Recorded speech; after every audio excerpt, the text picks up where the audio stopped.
নমস্কার, আমি তনুশ্রী মিত্র পাল, reiki master teacher. আজকে যে বিষয় নিয়ে আলোচনা করব, ফলায়নী অমাবস্যা।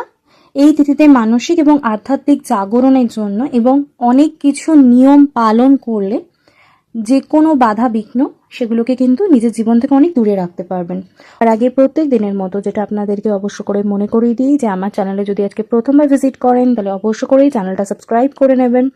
পাশে যে বেল আইকন রয়েছে সেটা প্রেস করবেন, তাহলে প্রত্যেক দিনের ভিডিও নোটিফিকেশন আপনার কাছে পৌঁছাবে। ভিডিও ভালো লাগলে একটা লাইক করবেন এবং কোথা থেকে আমার ভিডিও দেখছেন সেটা অবশ্য করে কমেন্টস করে জানাবেন। তার সাথে সাথে প্রচুর শেয়ার করবেন আত্মীয় স্বজন বন্ধু বান্ধবের কাছে, যাতে এইসব ইনফরমেশনগুলো সবার কাছে পৌঁছায়। উত্তর ভারতে এই দিন বট সাবিত্রী ব্রত পালন করা হয়, বটবৃক্ষকে পূজা করা হয়। এছাড়াও নবদ্বীপের পোড়া মাতলাতেও এই বৃক্ষের পূজা এই দিন খুব বিখ্যাত, তাই এই পূজা এই দিন করা হয়। তো অবশ্য করে একটা একটা করে সেগুলো আমি বলবো। প্রথম 1 নম্বর যেটা বলবো, এই দিন দেবীকে মৌরি দিয়ে আপনি পূজা দিতে পারেন।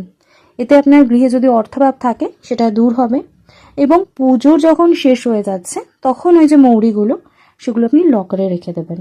নেক্সট 2 নম্বর যেটা বলবো, এই দিন 16টি পাকা কলা দিয়ে আপনি তার মধ্যে সিঁদুর লাগিয়ে আপনি মাকে নিবেদন করতে পারেন।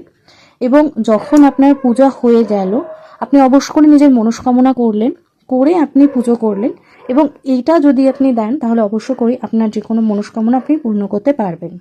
নাম্বার 3তে বলবো, কোনো মনস্কামনা পূরণের জন্য মাকে একটি মাত্র ফল নিবেদন করুন এবং পূজার শেষে ওই ফলটি আপনি জলে ভাসিয়ে দিন এবং মনে রাখবেন আগামী 1 বছর কিন্তু সেই ফলটা আপনি খাবেন না। এতক্ষণ বললাম যে এই দিনে আপনি কি কি করবেন, এবার বলবো এই দিন আপনি কি কি করবেন না। এদিন অবশ্য করে নখ চুল দাড়ি কাটবেন না। আপনার যদি বাড়িতে এঁঠো বাসন রাখার হ্যাবিট থাকে তাহলে অবশ্য করে এদিন সেটা রাখবেন না, সেটা পরিষ্কার করে রাখবেন। এই দিন আপনি অশ্বত্থ গাছের তলায় কালো তিল, দুধ এবং গঙ্গা জল নিবেদন করুন। যাদের জন্মকুণ্ডলিতে চন্দ্র এবং মঙ্গল অশুভ, তারা যদি এটা করেন তাহলে অবশ্য করেই তার যে অশুভ প্রভাব সেটা কেটে যাবে এবং সেক্ষেত্রে আপনি একটা পজিটিভ এফেক্ট পেতে পারবেন।